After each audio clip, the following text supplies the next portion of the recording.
skip, Bizjak. Out, Ajayi, extra feed, another one. Robinson, got it. How about that ball movement for the Bulldogs? Dallas needs a point to stay in it. Collier gets it. Going to the hot hand when they need it most. Start and stop at first base for the Grandes. It's fly down the line and left, and a diving attempt for Rice. He can't get there.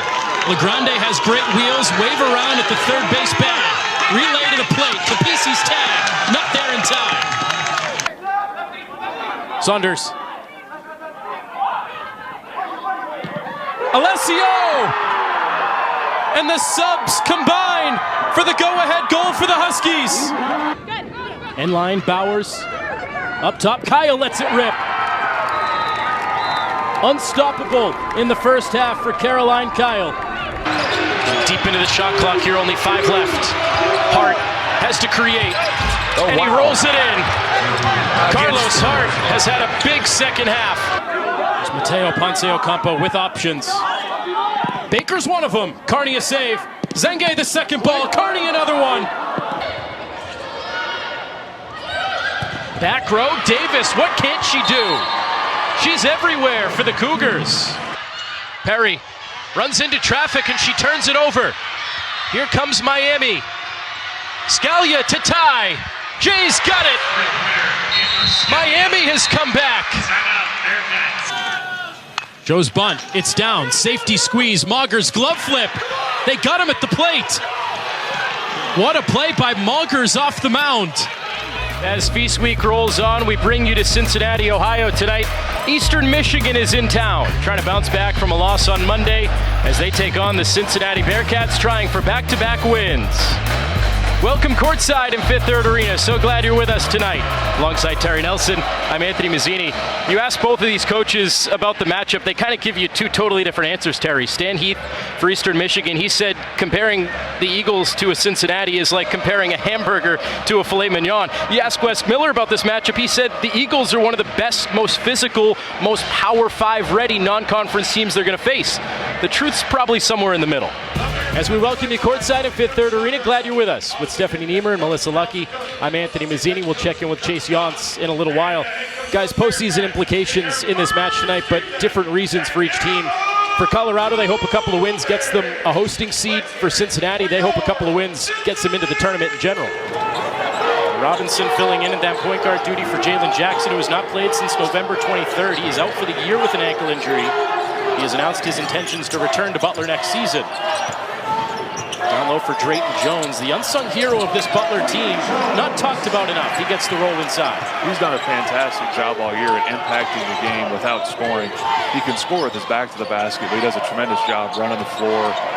He rebounds the ball at a high level. He's a great screen setter. He does a lot of things to help his Butler team win. Transfer from South Carolina State. Bolden, too strong off the glass. There's Ajayi's first rebound of the game. Robinson cannot hold on to it in transition.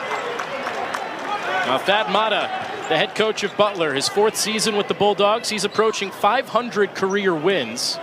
We asked him what his plans were for the holiday, and he said going down to Florida and prepare for Big East play on the beach.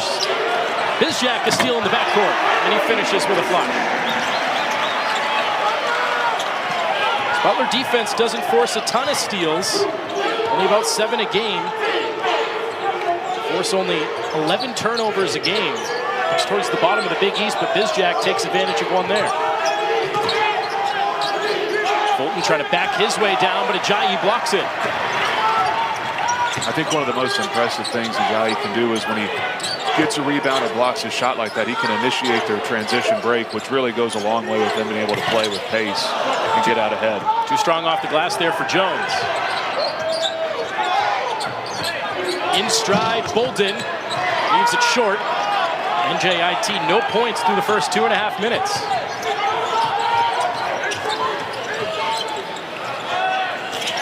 Bizjak lines up to 3, and NJIT needs a timeout.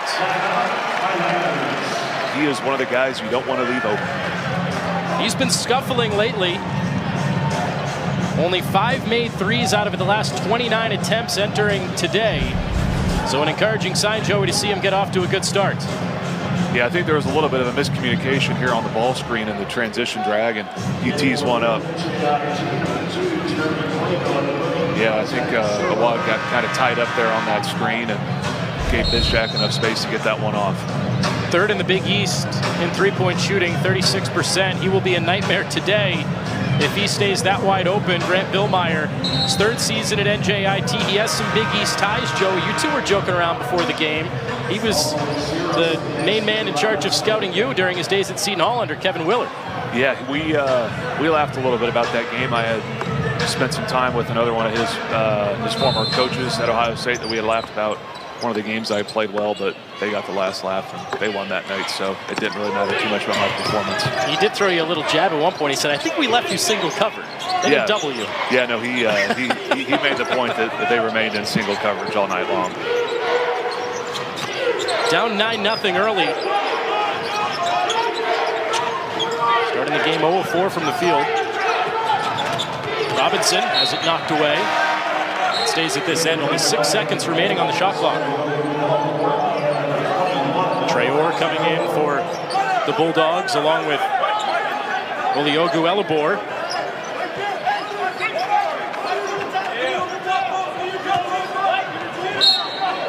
Layville to trigger it in. Have to go quickly here. Limited shot clock. Layville's a shooter. He throws that one towards the rim and it misses everything. Cold start for the Highlanders continues.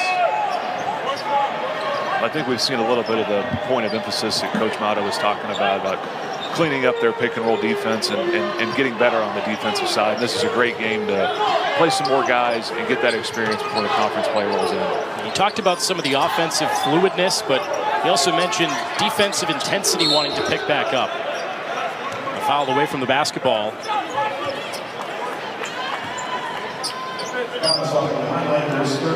Goes on Zach Scherler, his first.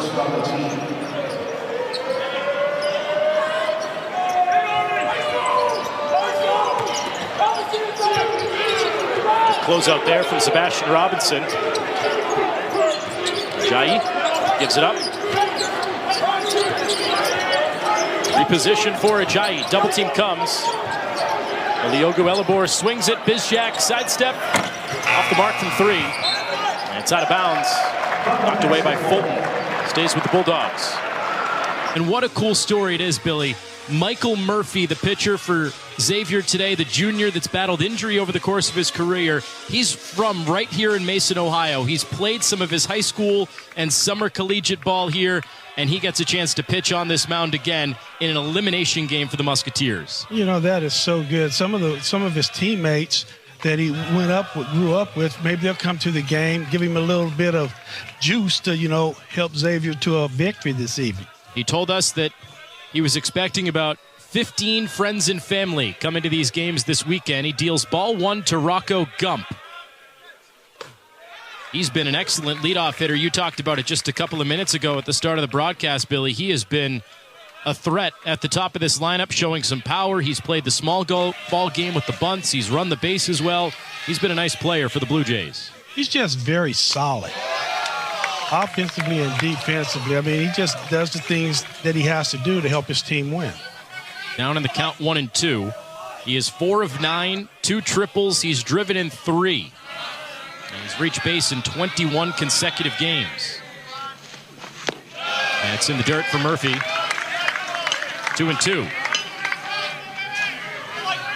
Now from Michael Murphy, you can expect a sinker, a four-seamer, a cutter, a slurve, a change, and a curveball. The kitchen sink for this right-hander. Gump flares it, shallow center. Shortstop Canterbury out. He can't get there. Falls in between him and Valdez for a base hit, and another knock for Rocco Gump. Anthony, I know I'm repetitive when I say this, but every chance you give yourself a chance to make contact with the ball, you have a chance. When you're striking out, you have no chance. That ball was in on him a little bit, flares it right up in the center field, lead off, helping his team with the hit. 5th hit of this tournament for Rocco Gump. That sets up Nate McHugh with a man at first base, nobody out to start the ball game. Q is 2 of 8, but the 2 hits have been big ones. A couple of RBI hits in the last game against UConn to knock out the Huskies. 3 runs batted in total. Guy that vaulted up in the Big East this year, earned all-conference first team.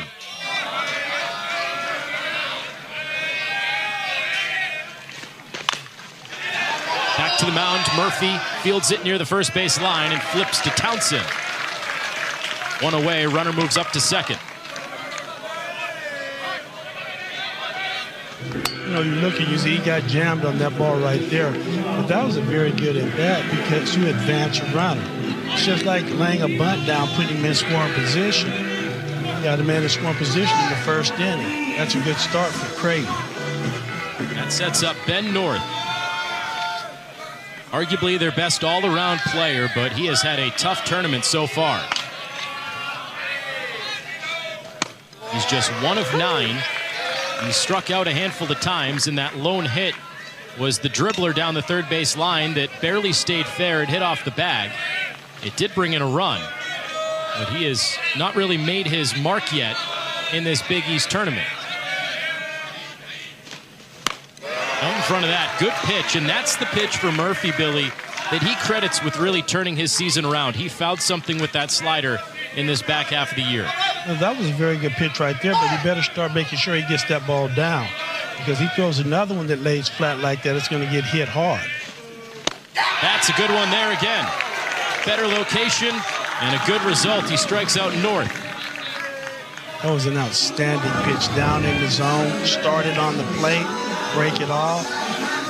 Very good pitch. Murphy mentioned a lot about the Georgia Tech series for Xavier and how it's been a turning point for them. That Georgia Tech game, he went 6 1/3 innings and struck out a career-high 6 batters in that win against the Yellow Jackets.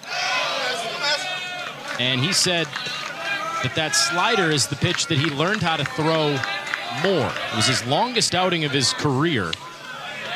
And that slider is really a big reason why it helped him get to that point against the Yellow Jackets. Well, you know, sometimes your pitching coach, even your teammates can tell you, you know, this is a good pitch. This is a good pitch. You should throw this. But until you have success with it, until you see it for yourself, you really don't believe. He saw it against a Georgia Tech team that's probably the best hitting team in the country. He had a lot of success with it, so he's staying with it. And then it helped set up that fastball against Isaac Walksman. First time in this tournament that Walksman is playing against his former team. He was with the Musketeers last year. He made it very clear he has no ill will against the Musketeers, just needed a change of scenery. And he strikes out in his first at-bat. Murphy back to that slider again. K's Walksman. He sets the tone for Xavier in the first inning. That's very impressive right there.